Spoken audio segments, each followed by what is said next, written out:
What are the best decks in Yu-Gi-Oh! Post Maze of the Masters? Class, while Maze of the Masters may be a scam Yu-Gi-Oh! Set that I talked about in an entire video last week, there are some hidden gems, some crazy good cards that can completely change how we play Yu-Gi-Oh! In today's video, it's going to be somewhat of a meta update, talking about the best strategies in the game, but also introducing those new concepts from that last set and giving you the information that you need to be the best player you can be. And in case you guys didn't know who I am, hi, I'm your professor, the Cali Effect. In my competitive Yu-Gi-Oh! Run, I made a killing winning and topping regionals with only rogue Yu-Gi-Oh! Decks. So it goes to say that I do know my ways around some of the best decks in the game. With that and my connects to some of the top players in the game, I can give you the information to get you to the next level. Let's go ahead and jump on in. What's going on with y'all, big dog? And it is an amazing day for Yu-Gi-Oh! I hope that your day phenomenal. But if it isn't, don't let what happened at the beginning of your day ruin the rest of your day. Today, big dog, we are going to be talking about the best Yu-Gi-Oh! Decks in the game, and the criteria for this tier list is incredibly simple. I have scoured across the interwebs finding Yu-Gi-Oh! Strategies that have been successful over this Supreme Darkness format. And every single one of these Yu-Gi-Oh! Strategies has been successful in its very own way. I'm going to be ranking these strategies based on how easy it is for you to be able to win some of the most prestigious events in the entire world. So while all these strategies do have accomplishments under their belt, the biggest thing is how easy is it for you to achieve your goal? Another criteria is if the strategy got support from Maze of the Masters. Now, some strategies I purposely left out. I wanted to get a little bit more testing, some more information on them, and some of the strategies I may have just forgot. So I'm going to need you to post down below in the comment section some strategies that I missed, as we will be making another tier list making up for those strategies and talking about other strategies that fit different criterias. But let's go ahead and start off this tier list with the best deck in the room, Ryzeal. One thing that I will say about this tier list is that I actually went the extra mile to classify some other Yu-Gi-Oh! Strategies as different decks. Hands down, right now, Ryzeal is the best deck in the room. It only got stronger with 7th Tachyon,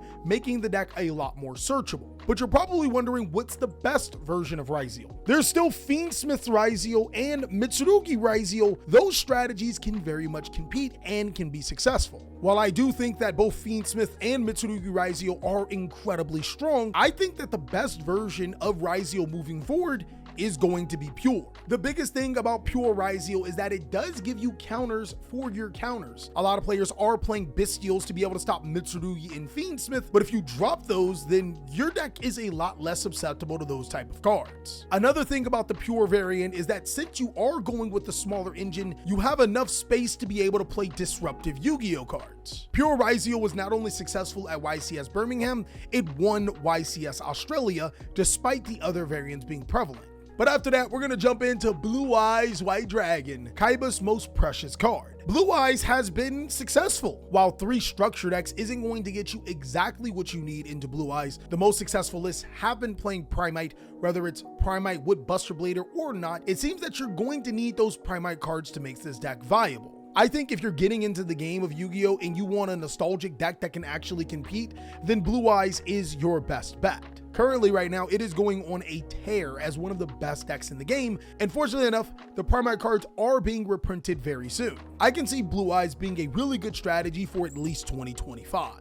Speaking of 2025, branded in 2025 reminds me of that one uncle that shows up every other reunion. He come in and he be like, "Hey, you remember me? I used to change your diapers. You remember me?" No, I don't remember you. I was in diapers. Branded definitely takes a good pilot. I think what makes Branded so good is its biggest weakness. It has the diversity to go into so many different lines. And without the gimmick puppet lock, the deck isn't as brainless as one would think. But the problem with that is that Branded has so many different lines. It's easily one of the hardest decks to play in the game, and not as rewarding because it doesn't have an instant win button card anymore. I personally think that Branded Fusion can come off the ban list to 3, but overall let me know what you think about those thoughts. Are you a Branded lover or are you a Branded hater? Now, usually I don't talk very well about Centurion, and it's not because I don't like the deck. In fact, I actually really do like the deck. One of the better things about Centurion is that you can play the Bystial cards, which could not only slow down Fiend's strategies, but also could be decent against Blue Eyes in a pinch. It's also a deck that can repeatedly make Chaos Angel, as well as abuse cards like Super Polymerization, as well as other board breakers. I think that Centurion is mad potential. I wouldn't go as far to say that Centurion is one of the better strategies in the game, but I don't think that it's bad by any stretch. It's easily one of those decks that gets better with more synchros coming out, and I don't think that synchros are going to stop being printed. Now, the last time I talked about Chimera, it went and won a regional. I'm actually very happy because Yugi's deck cannot keep getting clapped on. Big dog, Yugioh players are down bad. Gaia decks, trash. Shining Sarcophagus, trash. Dark Magician, it's trash. This year definitely feels like the year of the Kaiba, and for Chimera, I would have to say takes a really good pilot. Like I said in previous videos, it's not that Chimera is a bad deck. In fact, it's a really good deck. But if you're gonna invest that much time, effort, and money into Azamina and Fiendsmith cards, you're probably better off playing a stronger deck. Now, Crystron has actually secretly been going through a tear. Not only did it top YCS Sydney, it's been secretly topping events here and there, making it a pretty viable deck. When I originally talked about Crystron, my doubts were if players figured out how Crystron works and how to stop it. The good thing about that is that we're pretty late into the format. Players should know what Crystron does, and it's still being successful. I think that it's a really solid choice deck. Crystron, in fact, is probably one of the best budget decks in Yu-Gi-Oh! I built an entire main extra inside for around $40 with this deck. And with Crystron Korokon decks becoming a reprint inside of the new Maze of the Masters, it's an A-OK deck that you can use to be able to win some games. Dinomorphia! I don't know about you guys, but every time I see Dinomorphia, it reminds me of the original Red Ranger from the original Power Rangers, the Mighty Morphin one. You're actually going to be surprised on where I put Dinomorphia. Right now, I think that it is one of the better trap decks in the game, and it has distinguished itself from Labyrinth. Labyrinth is going through a bit of a struggle right now, but Dinomorphia is mad potential. One of the best things that Dinomorphia has going for it is the Solemn cards. They are incredibly good in this Yu-Gi-Oh! Format. Using Solemn Strike and Solemn Judgment to stop your opponent's important effects can be game-changing. But another card that players don't watch out for is Iron Thunder. All of these cards can be really good at reducing your opponent's resources while getting your life points as low as possible. And if you ever find yourself on 69 life points, think of me. Think about how we did it. No Diddy, that sounded weird. Now this combobulation of a picture stands for Fiendsmith Bystial Primite. Yes, that's actually a deck. Fiendsmith Bystial Primite, sometimes even Fiendsmith Bystial, often gets overlooked, but it has secretly been a solid Yu-Gi-Oh! Deck over the format. It's almost like a anti-meta-like build, using your Bystial monsters to be able to stop those light and dark heavy decks, the Primite monsters to be able to get really good disruptive cards, and the Fiendsmith to not only be hand trap bait, but also a deck that can carry out the rest. I personally think that this deck is a mad potential Yu-Gi-Oh! Deck. The very best thing about this strategy is its malleability. A deck that can truly shape-shift into other types of Yu-Gi-Oh! Strategies or morph into the correct situation depending on the situation. I'm not 100% sure how the ban list will affect it though, as both the Fiendsmith and the Bystial cards' time seems to be running up, but for right now, definitely a strategy that could be really good. Fire King has also established itself as a crazy strong Yu-Gi-Oh! Deck. It's like somebody told you about this. I still think that Fire King is one of the best decks in the game. In fact, I think that Fire King could be argued as a top 5 deck in the game. What Fire King does best at is that it's able to easily play around the Molcharmies and hand traps alike. It's a deck that plays incredibly low to the ground and can punish your opponent at the right opportunities. Maliss is starting to see less play because players are really starting to counter Maliss. Like I said before, pure Ryzeal players have a better matchup against Maliss because not only are the Bystial monsters a little bit ineffective, they actually have the room to be able to play main deck counters to be able to beat this deck. Regardless, Maliss is still a deck that should be respected. I would say that if you count the Fiendsmith and the Mitsurugi versions of Ryzeal as different decks, it's the 4th best deck in the game. But make no mistake, it's still worlds better than any other strategy that you can play right now. On top of that, both Maliss and Ryzeal are almost unhittable, with Ryzeal getting support inside of Maze of Millennium and Maliss getting support inside of Alliance Insight. These strategies will be competitive Yu-Gi-Oh strategies for the rest of the year at least. Memento! The meme team. The meme team actually fell off in the beginning and I was panicking. I said that Mementos was one of the best Yu-Gi-Oh strategies in the game, and then it proceeded to support my statement by completely falling off the map. 0 tops, 0 wins, nothing. But over the last few weeks, Memento has been gaining a lot of steam. It's mainly because Memento is a strategy that doesn't need to play into the extra deck as much, so a lot of the Molcharmy cards are pretty useless. But the best thing about the meme team is that you get to slam down a 5,000 attack gargantuan that can win the game fairly quick. Also, since you're not relying on your extra deck, those board breaker cards like Ultimate Slayer and Metal Ronus are really good cards to be able to go against some of the top decks in the game. Easily one of the solid choice Yu-Gi-Oh decks that players have not been paying attention to. I absolutely love that Memento is still hanging in there, and it's a fairly powerful Yu-Gi-Oh deck that can reward you based on your skill level. Make no mistakes, big dogs, my Mermail players, you guys are still one of the best decks in the game, and if I had to order this, it would probably be like this. Actually, maybe even this.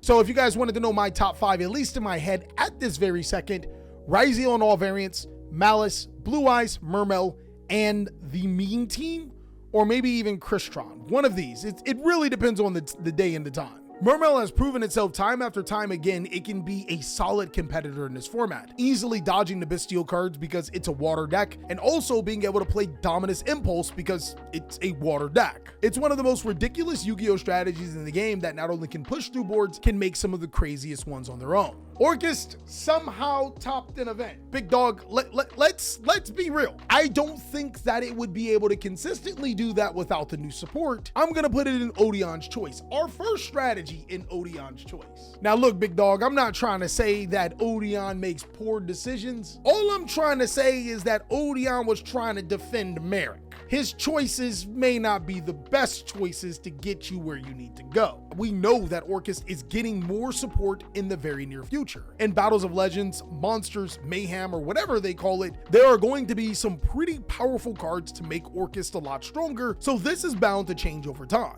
And ironically, I think those exact same things could be said about Phantom Knight. It's also Odion's choice. What, one guy that posted on my last video about this deck topping, you think because it topped a YCS, I'm gonna put it in best bet or something? Nah, I'm doubling down. I'm standing on business. The business is being stood on. Again, I want to go ahead and point out that these decks are not bad. Not even in the slightest, because these decks did do something pretty relevant in this format. But if we're talking about ease of being able to successfully climb through Yu-Gi-Oh formats, these would be the hardest. And if we're keeping it a double beam right now, the reason why both Orcust and Phantom Knight are even good decks is because of the engines that it plays, not because of the deck itself. And I think that opposite of Tenpai Dragon, while a lot of builds do play Fiendsmiths, Bystials, or a combination of both, the Tenpai strategy is still kind of insane. At any given time, after those Tenpai and Bystial monsters are exhausted, activating a Sangen summoning can win the game outright. While it has been declining in popularity, it's still a strategy with mad potential. Traptrix somehow topped an event, and the FBI was not called. Amazing.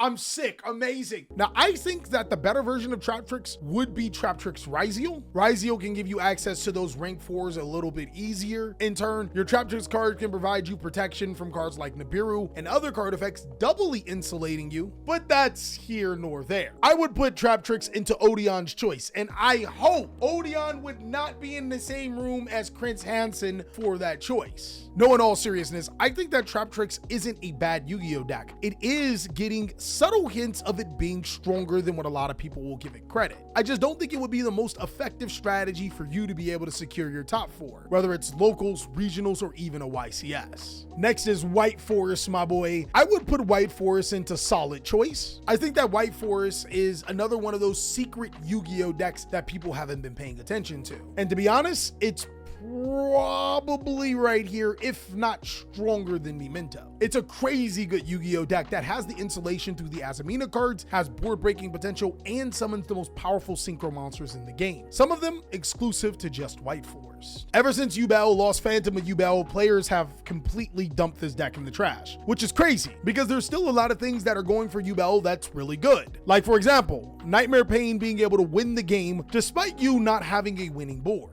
Now, Yubel's most unfair card may have been limited, but the good thing about this is that the Fiendsmith cards haven't yet. It makes Yubel one of the most scariest strategies to this day. ABC, now here we go, bold take time. ABC gets some pretty solid cards. Yes, there's Z Zillion Chank and Y Dragon Yearhead, which allow you to get some wonky combos. But the real MVP of this entire set for me is X Cross Cannon. X Cross Cannon provides one card combos that allow you to be able to summon some really tough monsters. Pairing that alongside of Union Hanger as well as the other 2 card combos that this deck can have, I think ABC is a strategy with a lot of potential. And if we're talking about the potential of these decks, I would have to go here,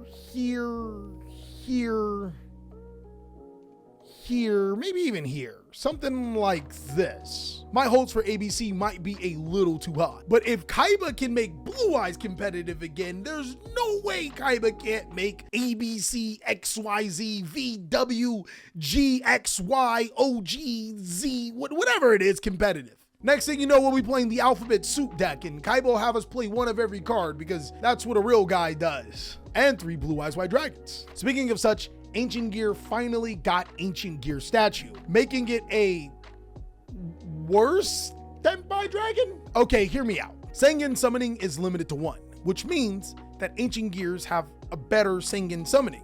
They have better ways to prevent their monsters from being responded to. Ancient Gear also, from what I can recall, has no cards on the ban list, meaning that it could be a more consistent OTK style deck. The big problem with Ancient Gear, and this is from personally playing Ancient Gear. I mean, hey, I'm the professor. I'm damn near crawling. Ancient Gear has no going first game plan. Heck, Ancient Gear may not have a going second game plan if your opponent reads your cards correctly. I really want to take this deck and test it against a meta deck in the game because I think that Ancient Gear might have a little bit more to it. But Takes a Really Good Pilot is no shot to Ancient Gear players. It just means that it gives us a challenge to lab more to complete the deck. My professors, are you ready to make this deck tier 0? At first, when I first heard Galaxy Eyes, I was just gonna put it here. What are we doing? Unfortunately, because of my boy H Empowered, shout out to you, I know Galaxy Eyes like the back of my hand. But these new Galaxy Eye cards, my boy, my God, bro, I'm not coping. I'm serious. Now, you probably are wondering why the big jump. Oh, it's simple. Tachyon Transmigration. Have you read it? If you control a Galaxy Eyes monster, activate this card as chain link 2 or higher. Negate the activations of your opponent's spell and trap cards and monster effects activated before this card in this chain. And if you do, shuffle the negate cards from the field into the deck. If you control a Tachyon Dragon, you can activate this card from your hand.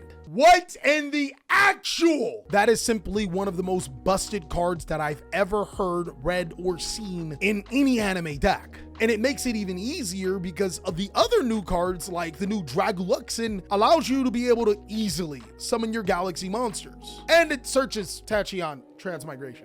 It kind of does that. What I've been seeing from Galaxy players is that they've been focusing more on a dragon-based build. Using Bystial monsters in Starlead Seyfried could never hurt your case. I think that this deck is a lot stronger than it thinks. And if it is a really powerful deck, I may have to take back what I said about Maze of the Masters. Now, Marincess is not changed. It still takes a really good pilot. It has received one new card from Maze of the Masters, which a lot of times might just go over the radar because its name is Trickstar Aqua Angel. It says link monsters that this card point to cannot be destroyed by battle. Once per duel, if you control a Trickstar or Marincess monster, you can special summon this card from your hand or graveyard. If it's sent to the graveyard as link material, you can look at all cards in your opponent's hand and all face down cards they control. Personally, I would have put this card a lot higher. It is a level 4 water monster giving you easier access to cards like Totally Awesome and Stealth Kraken, while also being Marincess, so it's highly searchable. And then I saw the once per duel effect. Why would you put that on this card? If it were once per turn, heck, once per every other turn, I think the card would be a lot stronger. But saying that it's only once per duel, not giving you the option to be a good recovery card, I think that does change a lot and keeps Marincess into Takes a Good Pilot. Next is Odion's deck. Brother, I would put this in Odion's choice, but I do think it's a little bit stronger. Hear me out, big dogs. I have been seeing some cookage with this deck. I'm also still in belief that the Argo Star monsters, as well as the Eldritch support that's coming around the corner, isn't for nothing. What really has me excited about this deck is that new trap card that this strategy has. Verdict of Anubis allows you to be able to destroy all of your opponent's monsters, but also can negate spell and trap cards. It's kind of crazy. I think that players are going to figure out how to make Odion's deck crazy good, and it might be really soon. Now, I would say lastly is Trickstars. I'm going to put Trickstars in Odion's choice. I don't think that the deck is strong enough. Simply, Trickstars doesn't really have a solid enough game plan in the TCG to be successful. But I forgot about Sharks. Sharks have immense potential with 7th Tachyon. I really want to put it in the mad potential, but one thing that really disappointed me is that we didn't get the new Shark cards in Maze of the Masters. I mean, sure, there's Cutter